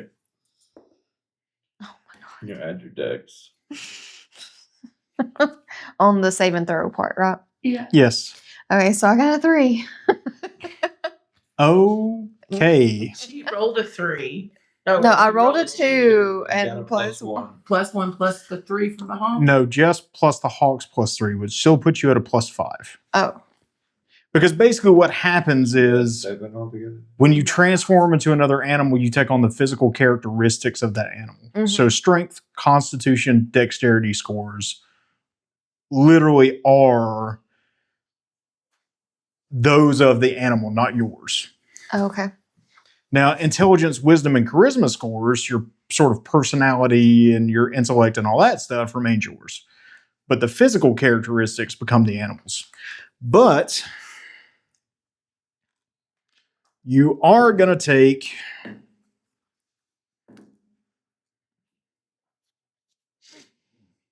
seven damage as like you fall backwards, like almost straight down, and you transform into a hawk instinctively. And so you dive, and as you fan out your wings to sort of catch yourself, a large chunk of ice comes and smashes your left wing.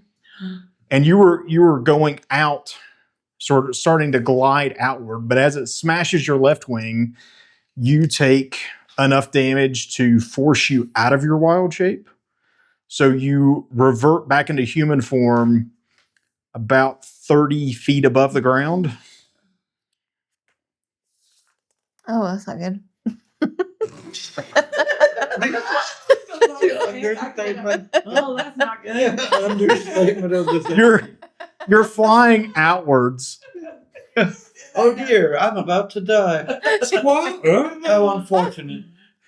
You're sort of flying outwards, almost like Superman, and you crash into a snowdrift, and you take another 2 damage, softening the impact, but you sort of skid to a stop, and you realize you're alive. Say, like transforming into a hawk still probably saved your life. Barely there though. Barely here. What's your hit points right now? 13. I've used all my level 2 spell slots. I can cast it at a level 1. But Yeah, at this point, you can you're heal yourself. Yeah. the impact and the fall, like your arm, you probably feel like you've got at least a couple of fractured bones in the arm that took the hit. Can I heal myself right now, or do I have to wait? No, you can heal yourself right now. Like you're still conscious, Okay. so you can stand up and sort of heal yourself or attempt to. Okay. I want to do that. Can I use the cure wounds? Yep. Yeah, cure wounds. Do you have any level 2 or you only have level 1? Yeah, I have level 2 because I haven't used any. She's able to use level 2 spell Yeah, slots. if she level wants, 2. Yeah. Okay, so you're gonna roll 3d8. And She just needs one. while she's doing that, can I ask a question about lay on hands? Yes. It says that it's a pool and I can choose who to give it to. And do I just do that? 3, Yes. 6, and Okay. Well, I'm That'll be 11 too. gonna add anything else to it? heal myself for 15 points. I think you'll add your. Make sure with Josh, but You add your spellcasting ability modifier. Yeah, that's what I thought. It's fine, right? So I don't know what it is for druids. It's probably wisdom, I would assume. How about this? It's wisdom. It's the 5. Is it the 5 or no? No. That is your attack bonus. So when you roll to attack with a spell, that's what you get. You cast with wisdom. So it's whatever your wisdom modifier is. So it's 11 plus your wisdom modifier. Okay, so 3 is my So 14 points. 14. Yeah. Yep. 19 Pretty good little heal for you. plus 15. Probably put you to full them. I don't know. And I still have 11 temporary hit points. Yeah, is that 1d8? Oh, sorry. And the other, the one that's mine. Yeah. No. Oh, sorry. I didn't know you had a specific. No, one. Courtney just. I don't want to get them Okay. mixed up and end up with one of yours. Okay. So you kind of stand up, wincing as the pain in your arm kind of radiates up it. You touch a hand to yourself and you heal yourself. You can feel the bones mend. And you're back more or less in working order, like probably a little stiffness. You did just fall like 100 feet. 30 feet of which you were a human for, or in humanoid form for, so. I'm alive. Okay. Luminous, how come we never get down that fast? Because you are usually on my back, boss. Oh, that's an excellent point. That should give you more weight and make you fall faster. Also, you can run, No, I only do it when I have to. but you can run. Only when I have to. Okay, boss. As you guys are having this conversation, like the werebear form of Dian is climbing down that. You just hear him go.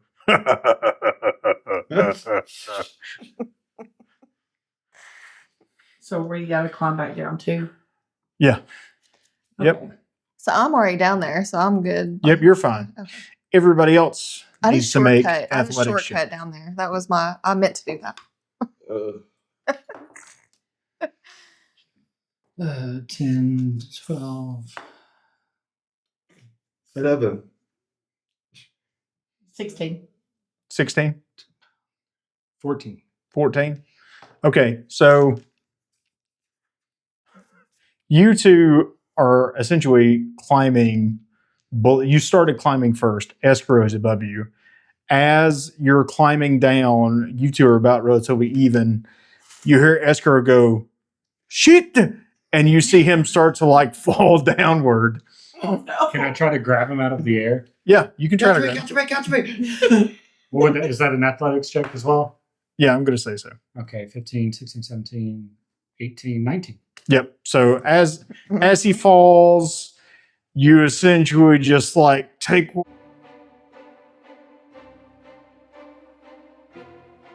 That's nonsense. Yeah.